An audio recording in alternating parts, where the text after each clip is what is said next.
We are up to the discussion about Megillas Taanis, which is about maybe 15 lines from the bottom of the page.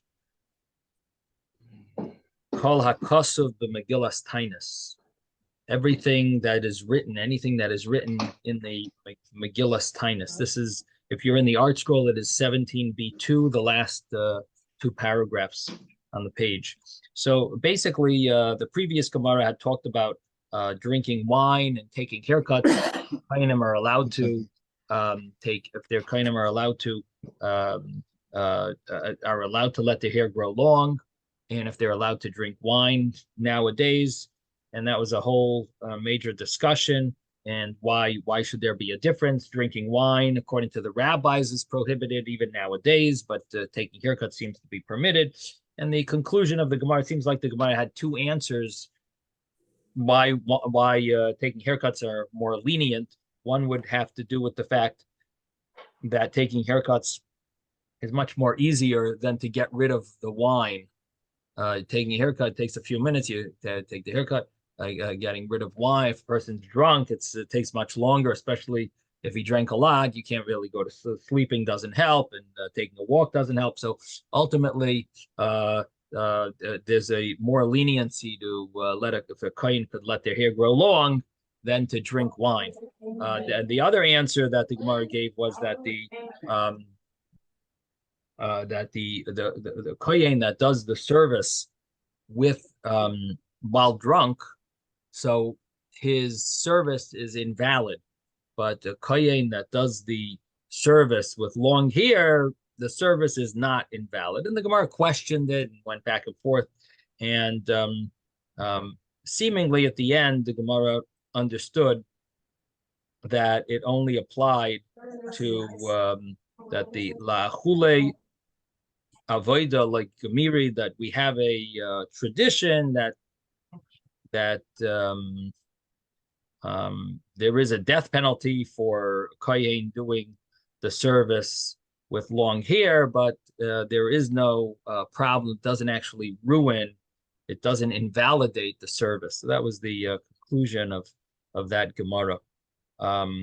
Interestingly, also the Gemara had a discussion about the fact that what happened until Yechezkel came around. If we're learning things from Yechezkel, Ezekiel, so what about before he came around? And the Gemara's understanding is that really we had a tradition about this matter even before Yechezkel came around. Yechezkel came and wrote it down in his book, but it's actually it actually was a tradition. And Gemara Gomer Law, it was a tradition from before. Anyway, that's the previous Gemara. And now we're starting the next Gemara, and this Gemara has to do with days that were written in Megillas Taanis. And something interesting about Megillas Taanis is that Megillas Taanis for some time was the only written book that that they don't, that was oral Torah that was written down, so to speak. In other words, it was the only book besides the Tanakh that they had in a written form until the Mishnah and Gemara, were the rabbis permitted finally to write down. Otherwise, it was going to become forgotten. But until that time, the only really written book that was allowed, that was not part of the Tanakh, was this Megillas Taanis. And Megillas Taanis was a Megillah, meaning a booklet that had all these dates that were semi-holidays. And now we're going to learn a little about some of them. And what's important to remember here is that we had in our Mishnah discussed two types of dates that it says in Megillas Taanis. One are holidays that are so strong, such strong holidays that you cannot even eulogize someone. That means if someone passed away and they're doing the funeral, they would not say a regular eulogy on these days. Almost like nowadays, where you're not supposed to eulogize if a person's funeral is on Rosh Chodesh or on Hanukkah or on Purim, on holidays, days that we don't say Tachnun, so you don't say a regular eulogy. You could say maybe positive things about the person, but you don't make a tearful and a mournful eulogy like should be done on other days. So in Megillas Taanis, it has certain extra holidays as well, besides Hanukkah, Purim, and things like that, where also it'll say you can't eulogize someone, even if it's their funeral. They would not do a eulogy on these holidays. And then there's other days that are less holidays, less of a holiday, but on those days, a person is obligated to eat. You're not allowed to fast on those days, but you would be allowed to eulogize someone. Just the prohibition would be against fasting, because fasting is a contradiction to a holiday. Now, the Mishnah, our Mishnah that we began the chapter with, it mentioned an argument between Rabbi Yossi and the rabbis, and Rabbi Yossi followed a view that was more strict than the rabbis. And he said that any holiday that's a very serious holiday that you can't eulogize, Rabbi Yossi said you can't even eulogize before it and after it. Like you got to prohibit the day before and the day after. The rabbis weren't that strict. They said, okay, the day before you can't eulogize, but the day after you would be allowed to. And then what about holidays that are less strict, that only prohibited to fast on? So Rabbi Yossi, who's more strict, he says even the day before you're not allowed to fast either, even though nothing happened the day before. But that is in order, to prepare oneself. They shouldn't make a mistake. Make sure that they don't transgress the holiday. So they even fast the day before. They're even not allowed to fast the day before. The rabbis weren't so strict. They said that's fine. You can't fast on that day, but we're not going to tell you anything about the day before, and obviously not the day after. So that was our Mishnah. So now we're jumping now to the Gemara, and the way the Gemara is going to bring the Brisa. The Gemara is going to bring Megillas Taanis, really. It's going to bring the actual beginning of Megillas Taanis. So the Gemara starts with Kol HaKosav b'Megillas Taanis. So we're by the two dots, again, 15 lines up from the bottom. And we're on 17b. If you're in the ArtScroll, 17b2. And let's begin. Kol HaKosav b'Megillas Taanis deloy lamispad. Anything that is written in this booklet called Megillas Taanis, that you're not allowed to do a hesped, you're not allowed to eulogize. Lefanav aser liacharav mutter, the day before is prohibited, the day after is permitted. Person could eulogize, you could do a eulogy the day after, just not the day before. And this is the opinion of the rabbis.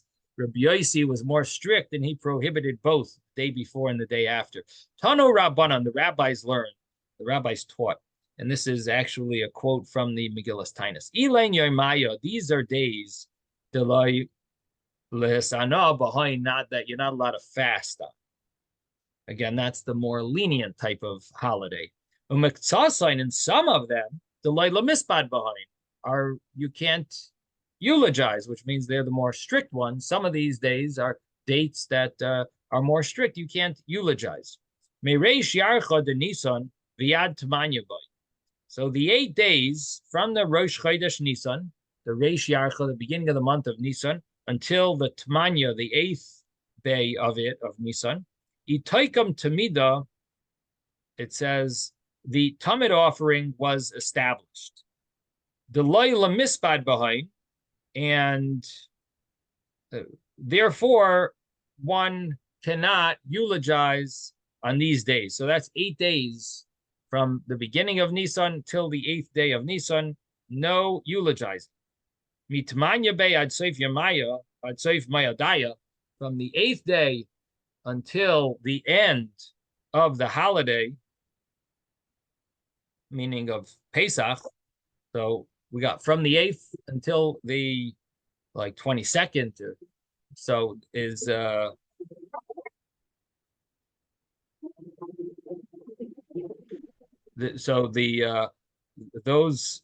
those dates are included. It's Itoisav Chaga de Shvuaya. It was settled, the holiday of Shavuos, and therefore Delay Mispad behind. Therefore, we do not eulogize on those days. And naturally, if you can't eulogize, it means you also can't fast. Now, what was the story here? What is these holidays? What holidays exactly happened?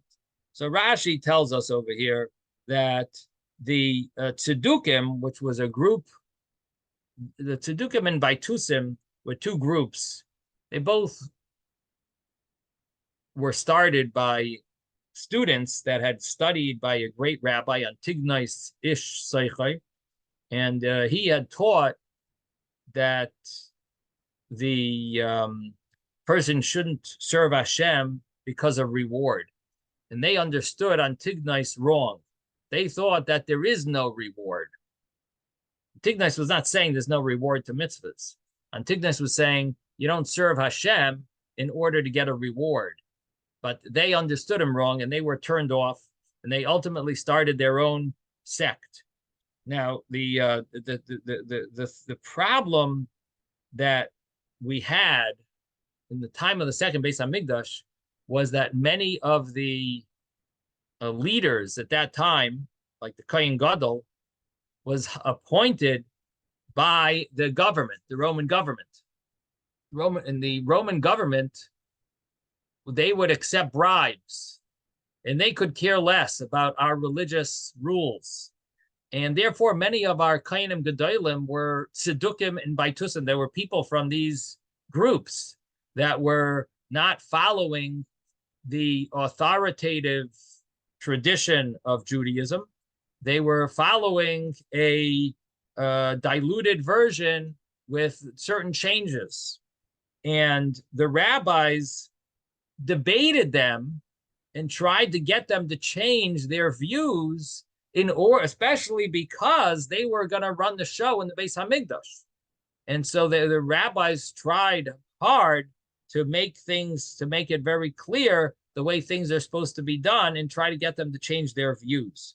So one of the views that the Tzedukim had was that if an individual wants to be the sponsor of the daily Talmud and he wants to bring it as an individual,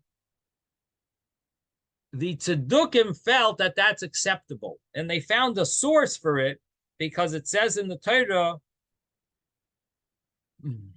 you should do.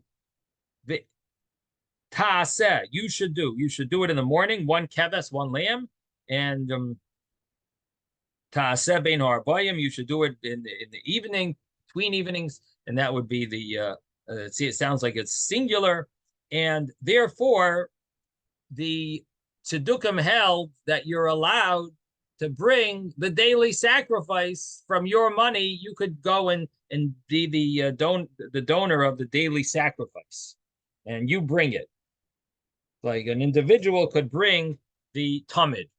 The rabbis argued, and the rabbis said that it's a communal sacrifice. It's not for one person to bring. It's really a communal sacrifice. And the rabbis said that the pasuk says, Tishmeru, they should keep this law. Lahakriv, to bring.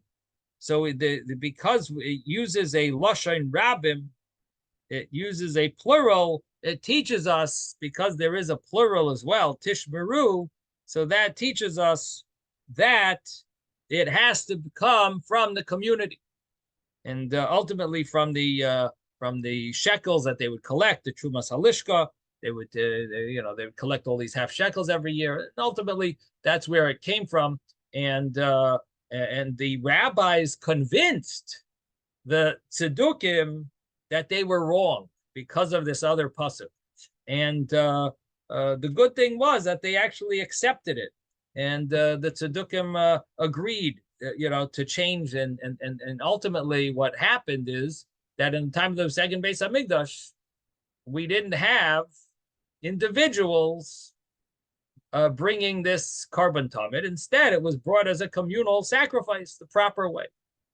Another thing that in here, Rashi uses the word the Baitusim, the other group, which was these two students, again, Tzadok and Baitus, they were two students of Antignos Ish Seichai. So this is from the group of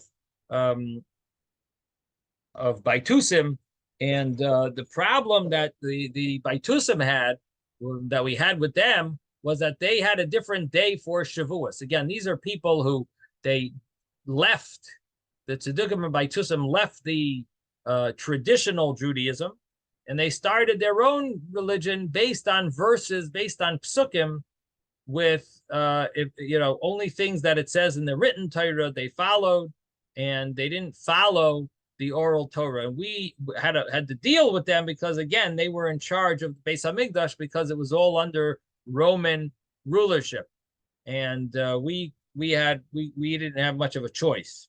So the debate was, what day does Shavuos fall out? And the problem with Shavuos is that it does give a little curveball when it tells us the date when Shavuos is supposed to be.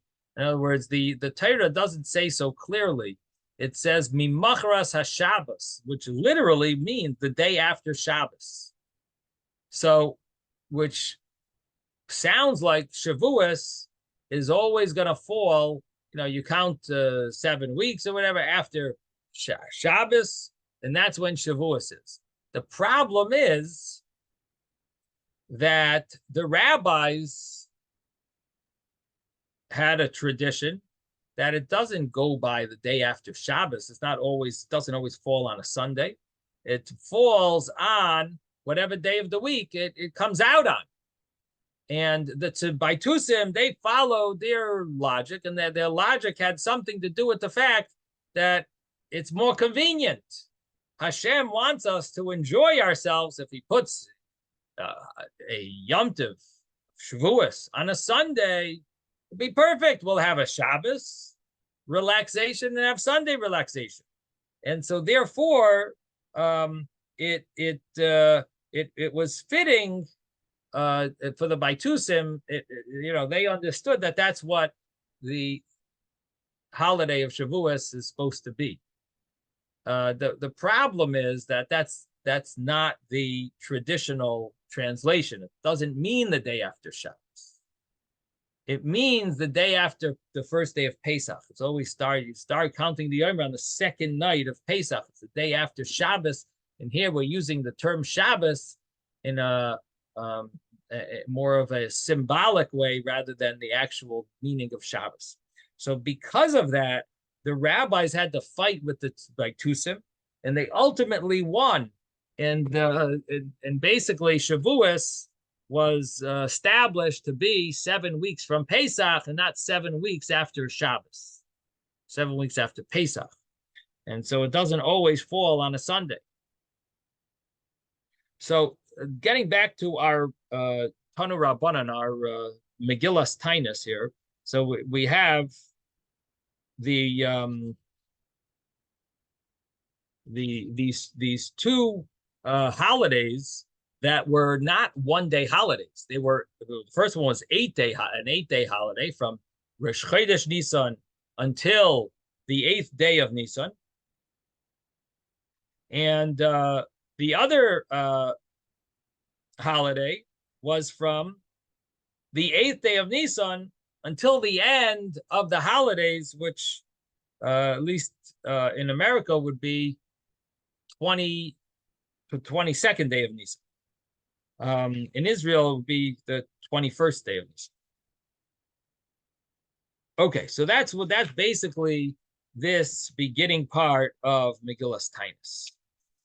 The Gemara says now, Amar Mar, master said, and what that means is something that was said before. We used the term master, master said this a little before. He said, Mereish Yarcha de Nisan, from the first day of the month of Nisan, ad Tmanyube, until the 8th day of Nisan.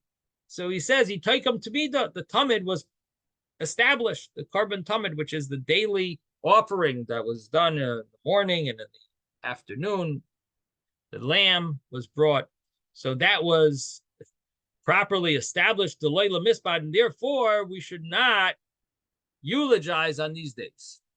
Okay. Lama li mereish yarcha, lema mitrei benisan. So the question that has to be asked is, why would anyone pick a date of the beginning of Nisan to tell you can't eulogize? The first day of Nisan is obviously Rosh Chodesh. So we don't need your date of the first of Nisan until the 8th day. You should say the second day of Nisan, not the first day of Nisan. First day of Nisan is obvious that there's no need to tell us that it's a day you can't eulogize, because we know already the first day of Nisan. So the Gemara answers and says, let me read it inside. Lema mitrei b'Nisan, say from the second of Nisan, Rosh Chodesh gufei Yom Tov hu b'Adar, and Rosh Chodesh itself is really a Yom Tov anyway, so it's prohibited. So Amar Rav said, like Nitzchok l'aseh Yom Shel Fanav. So the answer to this question, Rav tells us, is that it's all about not necessarily for Rosh Chodesh. It's telling us this because of the day before Rosh Chodesh, that even that day would be prohibited to eulogize. V'shalafanav nami. But even the day before, typically the Havale Yom Shalafnei Rosh Chodesh.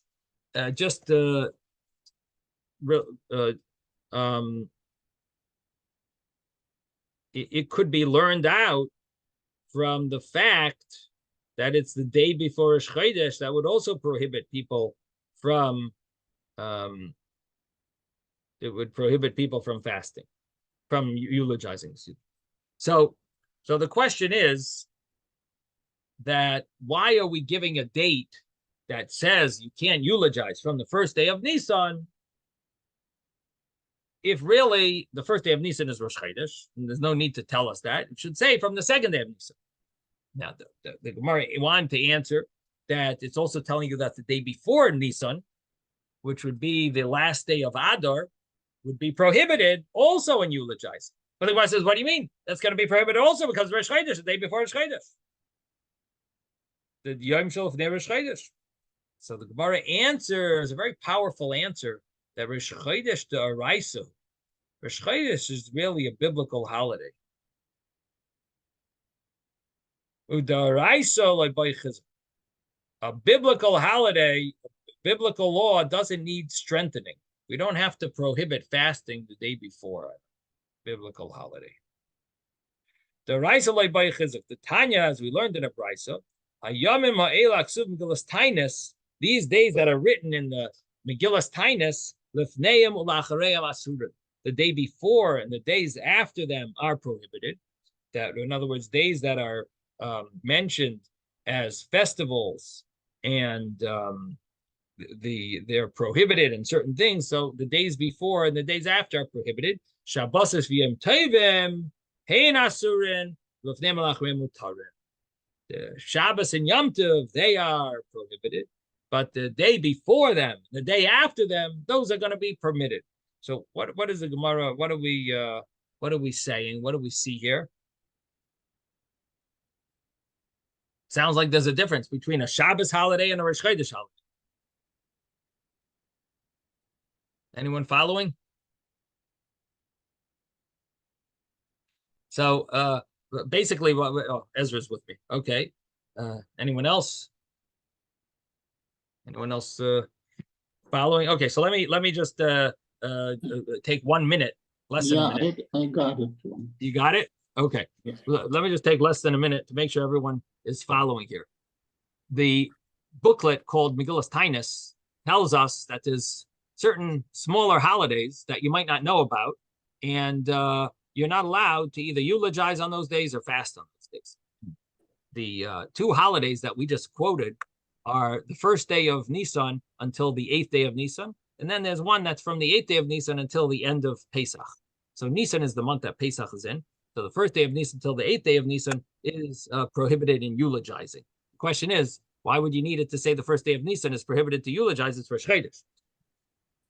And the Gemara answered, you know why it tells you that? Because it's the day telling you about the day before is also going to be prohibited. Because if we just relied on Rosh Chodesh, it wouldn't be prohibited the day before. But since it's a holiday in Megillas Taanis, therefore even the day before is prohibited. The Gemara says, what do you mean? Rosh Chodesh, the day before also should be prohibited.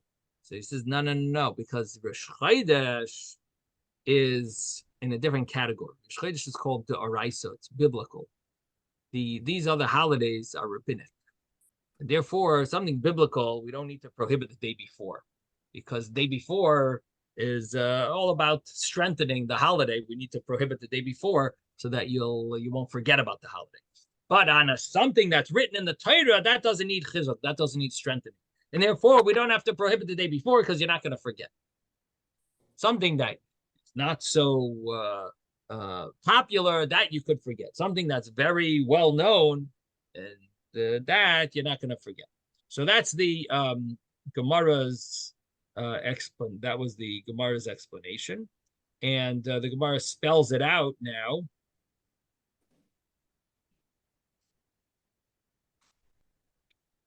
The Gemara spells it out, and it says, "Uma hefresh bein zelazeh." What is the difference between Shabbos festivals, Rosh Chodesh, and the other minor festivals? Why should these be permitted and those prohibited? In fact, logically, you might think the opposite. Something that's biblically prohibited, the day before should also be prohibited. It is much more strict. Something that's rabbinic, the day before is okay. That's what you would think. And here, Megillas Taanis says, no, it's just the opposite. The Gemara is explaining it this way. Just the opposite.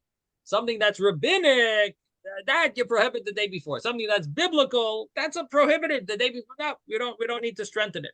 So the Gemara now brings this brisa here. So we just brought a brisa that these days that are written in Megillas Taanis, the days before, the days after, prohibited. But Shabbos Yom Tov, no.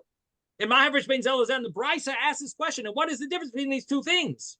But Shabbos Yom Tov Rosh Chodesh is on the one hand, days before permitted, days after permitted.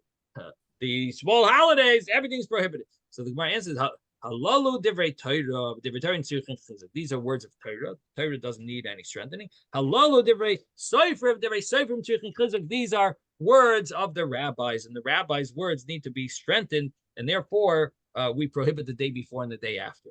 Which means you might forget about something rabbinic, you wouldn't forget about something that's biblical. Okay, now the Gemara goes on to the next portion of Megillas Taanis.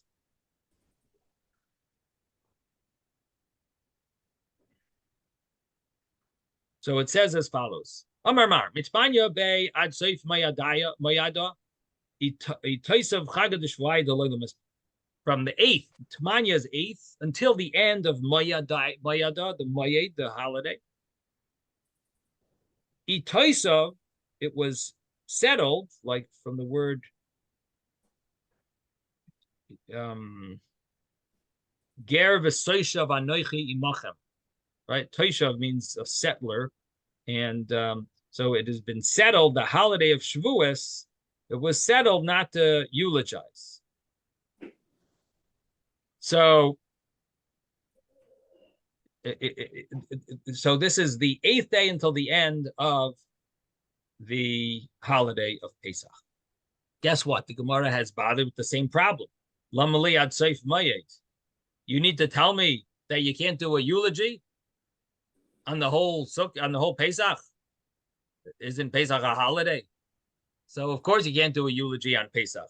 So why would it say, oh, we have a serious holiday? It goes from the 8th day until after Pesach. Until after Pesach? That's not important for me to know until after Pesach. It's until Pesach, because during Pesach, of course, we're not going to be dealing with these with fasting, eulogizing. It's got to be Pesach. So say that these days, are prohibited from the beginning, from the 8th day until the holiday. Might Gufei Yom Tov Hu Basar, might itself is prohibited to eulogize. It's there's no question. So Amar Rav Papa Rav. So Amar Rav Papa to the Amar Rav, like Rav says. Where did Rav say this? Rav just said it a few lines earlier. Rav said when we spoke about the first holiday from the about Rosh Chodesh, Rav said that we're trying to speak about the day before. So Rav Papa says, we could say what Rav said over there. We could say it here also. That why it says the holiday? To prohibit the day after. And now we turn the page. We're on page 18a. Rav said it about prohibiting the day before. But hachanami, we could say also here also, hachanami, here also, we're mentioning these dates in order to prohibit the day afterward. So in other words, why are we saying that this holiday lasts until Pesach is over, if in truth you're not going to be able to eulogize anyway in Pesach? So just say it lasts until the beginning of Pesach. You don't have to say it lasts till the end because it's not changing anything. You can't fast. You can't eulogize on Pesach anyway. My answer is no. You would think that if we didn't say anything, you would think that it just follows the laws of Pesach. And you wouldn't be able to eulogize, true, but you wouldn't know about the day after. The day after you wouldn't know is present. So therefore, we have to say that this holiday encompasses even the end of Pesach, because then you're going to prohibit the day after for eulogizing. Marta says, come on, who does this brisa go like? We're prohibiting the day after. Let's see, who does this go like? This statement. Rabbi Yossi, does it go like Rabbi Yossi, the Amar that says, Bein lefanov, bein liacharav aser, whether before, whether after should be prohibited. If so,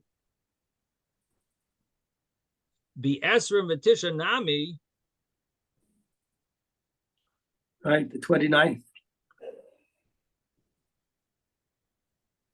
The 29th, if so, Be'esrim V'Tisha Nami, the 29th, my area to have a yoima, the makami yoma demitoikim tamida. Why do we have to make a whole big deal and make it reveal that it's, you're not going to be allowed to eulogize because it's the day before they established the rule about the korban tamid, and because of that it's a holiday. And not only is it a holiday itself, but the day before, meaning this is the 29th of Adar, it's the day before Rosh Chodesh. It's going to be prohibited because of this special holiday that starts on Rosh Chodesh, but we're going to even prohibit the day before. Why would you do that if we're following Rabbi Yossi? Let it be prohibited because the 28th is also a holiday. And we prohibit eulogizing on the 28th. And if we follow Rabbi Yossi, that would mean that the 28th is prohibited in eulogizing, and the 27th and the 29th would also be prohibited in eulogizing because Rabbi Yossi holds the day before the day after. The Tanya, because we learned in a brisa. Be'esrim utmanya bay. On the 28th day of Adar, asas besurta toyavta liyudai. Good news came to the Yidden. The lo yidon min araisa.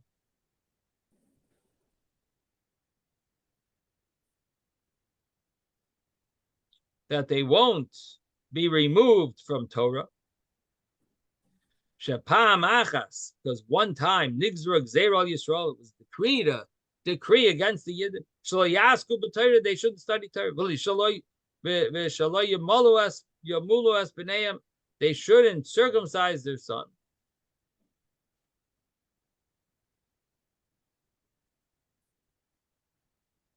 V'sheyachalalu Shabbosos, they should transgress Shabbos, desecrate the Shabbos. Ma also Yehuda ben Shmuel v'chaver. So what did Yehuda ben Shmuel and his friends do? They got advice from a Roman woman. Shekol gedoylei roimi mitzuyin etzla. that all the great people of Rome were familiar with her. They were often by her. And Amra Lahem, she said to them, they asked her, what does she advise? What does she advise them? And she said to them, go and make a hafkana. A hafkana is a demonstration.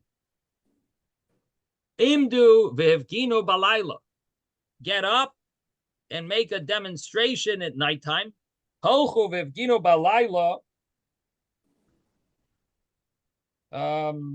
So they went and they were protesting at night. Amru, and they said, Ishamayim, oh heavens. Now they called out to Hashem, Loi achem anachnu, aren't we brothers?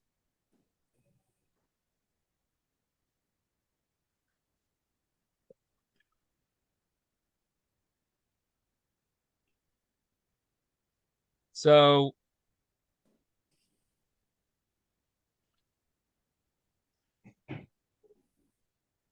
aren't we brothers? Loi b'nei av echad anachnu, aren't we children of one father? Loi b'nei eim achas anachnu, aren't we children of one mother? Manishtaninu mikol uba v'loshoin, how are we different? Why are we different than other nations? She'atem goizern aleinu gzeiros, that you decree upon us evil decrees, and that was their claim. So it turned out uvidlum, and the Romans decided to abolish this decree. So the Yidden had made this like demonstration, calling out to Hashem and ultimately making the Romans feel like guilty that we're brothers, so on, and therefore they decreed. Therefore, they abolished the decree. So that day was the 28th of Adar. They made it a holiday. So according to Rabbi Yossi, if this 28th day of Adar is considered a holiday, then that automatically means the 27th and the 29th are also considered a holiday. And you're not allowed to eulogize. And if you're not allowed to eulogize on the 28th day, the 27th, 28th, 29th, and then you can't eulogize on Rosh Chodesh, so why did we have to give a date of Rosh Chodesh? We could have just given a date from the second day of the month of Nisan. So the Gemara answers, Amar Abaye says, that you know why we need this date? Because sometimes the holiday of sometimes Rosh Chodesh of the Rosh Chodesh of that's after Adar, Rosh Chodesh that's after Adar is sometimes day 31. And if it's day 31, then who is going to tell us that day 30 is prohibited in, who's going to tell us that day 30 will be prohibited as a day not to eulogize? Day 30, Adar 30 will not be a day that's prohibited because the 28th day is prohibited to eulogize, which means the 27th and 29th are prohibited to eulogize. But if the holiday, if Rosh Chodesh Nisan falls on day 31, then day 30 ends up not being a day that's prohibited to eulogize. And therefore, you would end up with a benefit by having this extra holiday that tells us even the Rosh Chodesh is prohibited, which ultimately means the day before Rosh Chodesh, which sometimes will fall on the 30th day of Adar. Again, in today's calendar, on a regular year, the day the day before Rosh Chodesh Nisan is always the 29th, but in the time that they used to do Kiddush HaChodesh, they would sanctify the new moon.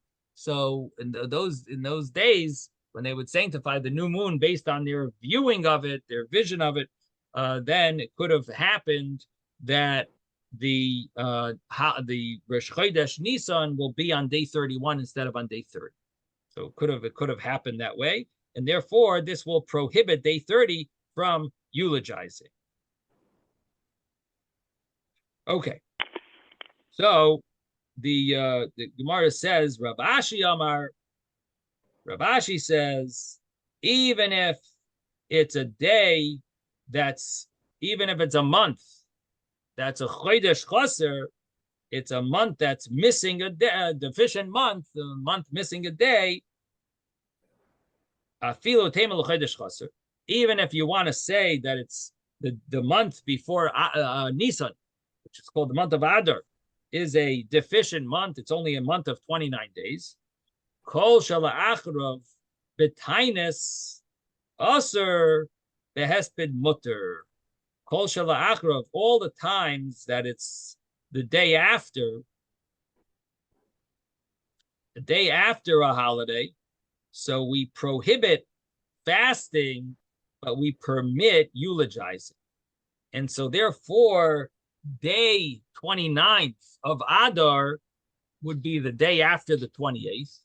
And the day after the 28th would actually be prohibited as well. But in what way is it prohibited? It's prohibited to fast. It would not be prohibited to eulogize.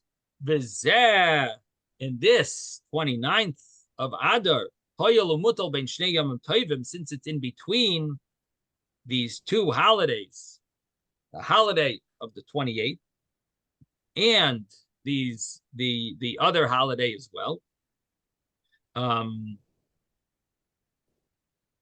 Would it be Rosh Chodesh? It would be Rosh Chodesh. Asu k'yom tov atzmai, they made it like a holiday itself.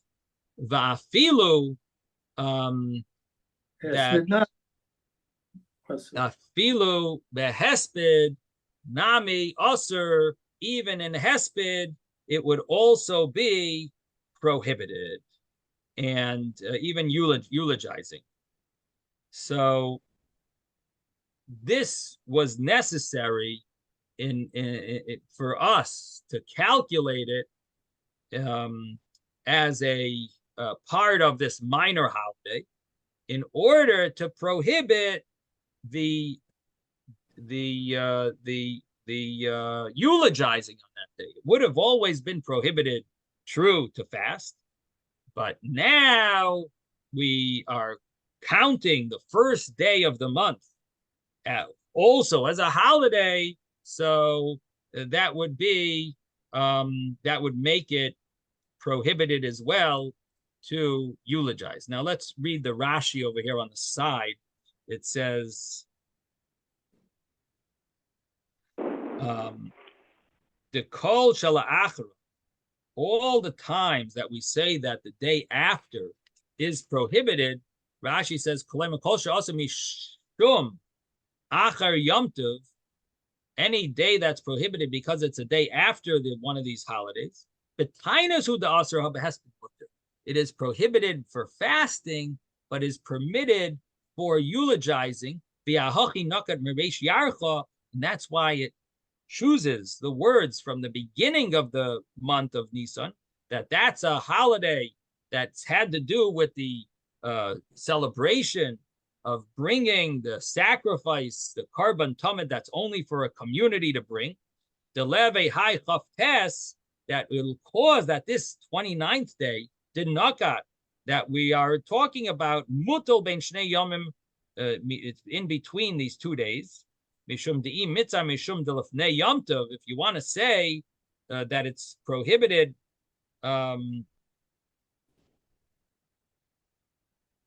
if you want to say that it should be prohibited because it's a day before Yom Tov, Eimer loy itzar behesped, I would say that would also not cause it to be prohibited in eulogizing. It would only be prohibited in fasting. And this that we say, kol shela acharav, anything that's prohibited because it's afterwards, it's only prohibited in fasting, not to say that if it's lefanov nami yoser behesped, that it would be prohibited in eulogizing the day before. Ella, rather, ID the parech the litzar yom chav tes mishum basar chav ches, since it asked this question about the 29th, which is after the 28th, that's why we're answering kol shala acharo. So what Rashi is bothered with, and this is what I'm not sure, but I did hear some noise. I wasn't sure if someone was about to ask this question, but this is the question that's the obvious question on this Gemara, and that is, why does the Gemara make a big deal about it being in between the two holidays? In other words, we have the holiday of the 28th day, which we explained that the 28th day was a day that they took advice from this, I guess, dignified woman in Rome, dignitary in Rome, who advised them that they should make a protest, and turned out that they got rid of the decree, and the terrible decree about not learning Torah, not circumcising, not keeping Shabbos. They got rid of the decree. So that was a special holiday, the 28th day of Adar. And you have the holiday of bringing the Karban Tamid, bringing the daily sacrifice, which also is a very important holiday because we got the Tzedukim to do it right, which means the Beis Hamikdash they were doing the service, the daily service correctly. And so these are two very important holidays. We're not allowed to eulogize on these dates. The question was, seemingly the 29th day of Adar would also be a day that you can't eulogize because the 28th is a holiday. And the Gemara's answer is no, really it would be allowed to eulogize on the 29th. You just would not be allowed to fast on the 29th. But now that there's a day after and a day before that we don't eulogize, it's in between these two holidays. Therefore, we're also not going to eulogize on the 29th either. We're going to prohibit eulogizing on that day. Now, the question is, why do we have to say it's in between these two holidays? Just say, it needed to say that Rosh Chodesh is also a minor holiday, and therefore it's the day before. You're not allowed to the day before it. You're not allowed to eulogize. It would only be if we didn't say that the day the Rosh Chodesh is this Rosh Chodesh has a minor holiday to it. If we didn't say that, so we would only be prohibited to fast. But now we're mentioning that the holiday of the Karban Tamid starts in Rosh Chodesh, so you could say, well, the day before it is prohibited to eulogize. Why do we have to say it's in between? It's the day before the holiday of the Karban Tamid. It's the day before the daily sacrifice holiday. Day before, I would think you should have to be prohibited in eulogizing. So the answer is that Rashi says is no. A day before a holiday is also the same rule. It would only be prohibited in fasting. It wouldn't be prohibited in eulogizing. But because it's in between two, that's why it's prohibited to eulogize. What do you mean? But the Gemara used the words that any day that's after a holiday is only prohibited in fast. It doesn't say the day before. It says the day after. So Rashi says, yeah, you know why it says that? Because that's what we're talking about. That's what we were talking about. But really, the day before a holiday is also the same rule, and that is that you would be allowed to eulogize. You just are not allowed to fast. Okay, so that pretty much sums up this little piece. And now the next Gemara continues and says, Amar Mar, Master said, Mitmanya be viad soif mayada, from the 8th day until the end of Pesach, itoisav chaga deshvuayot, settled the holiday of Shavuos, that the holiday of Shavuos is a holiday that's not only on a Sunday, it could fall on any day of the week, because the day after Shabbos doesn't mean Sunday. It means the day after Shabbos means the day after the day of Pesach. And we're calling Pesach Shabbos. And the day after that is whatever day Pesach falls out on. That is when you count 7 weeks and you have the holiday of Shavuos. That's the holiday of Shavuos. And when it became clear to the Baitusim that this is the proper way of calculating, and it's not necessarily on a Sunday, so they made a holiday. The Yidden made a whole holiday out of these days from the 8th day of Nisan until the end of Sukkot. This was a whole long 2 weeks of celebrating. So the Gemara says, Lama lila meimar mitmanyu. Why did we start from the 8th? Lema mitisha b'av. Let's say that it's from the 8th, from the 9th day. Utmanyu gufei aser dahavale yamadi tagim beit mida. The 8th day we already know is prohibited eulogizing. The 8th day, we just said about the day of the Talmud, of the daily sacrifice, that we came to the conclusion with the tzedukkim, we got them to agree that the Korban Talmud is a communal sacrifice, and it has to be brought by the communal funds, and one person can't go and donate and the daily sacrifice. And we got them to so it's a holiday, and that the 8th day is already a holiday. So why are we counting again the 8th day? So the Gemara answers, Kivan de ilu mikla milsa. If something were to happen, ubatline l'shiva,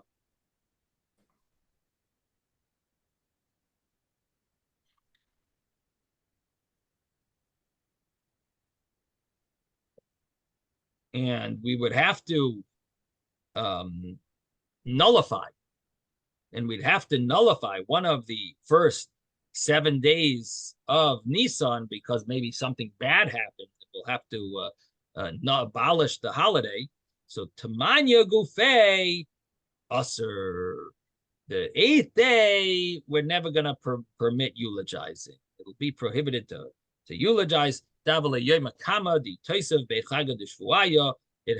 important element to it, and that is that it's the first day of the days which it was clarified, the day that Shavuos fall is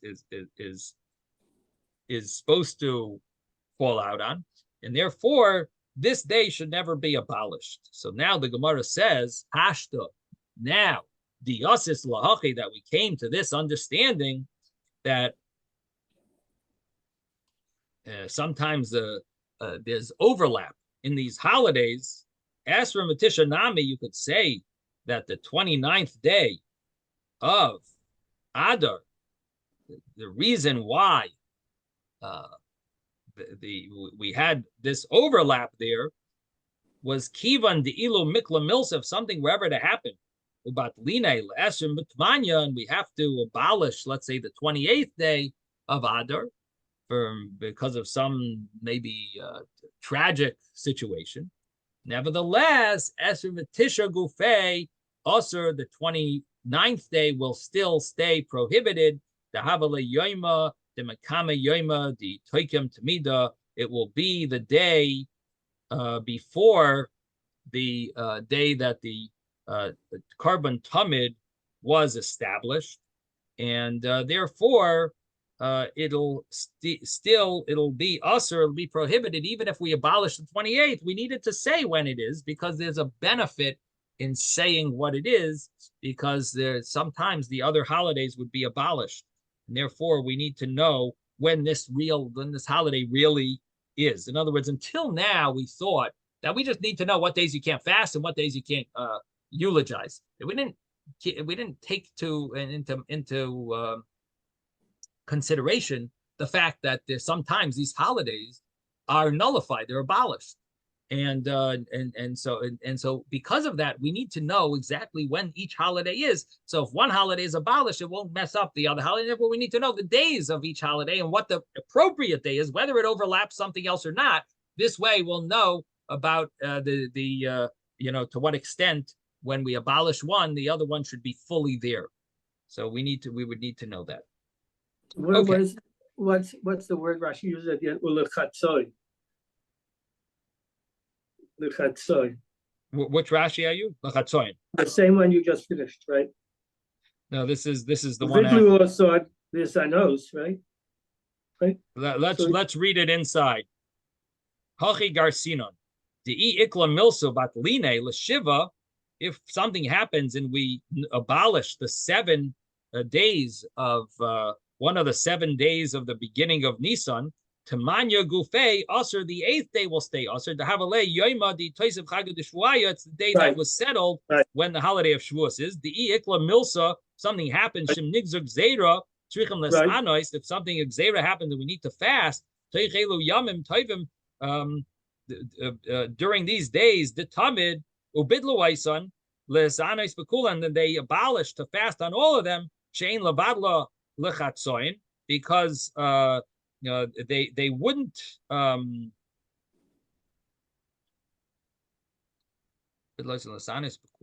and they were mevatel, they would abolish fasting in all of them because they wouldn't abolish only part of them. They would abolish all of them.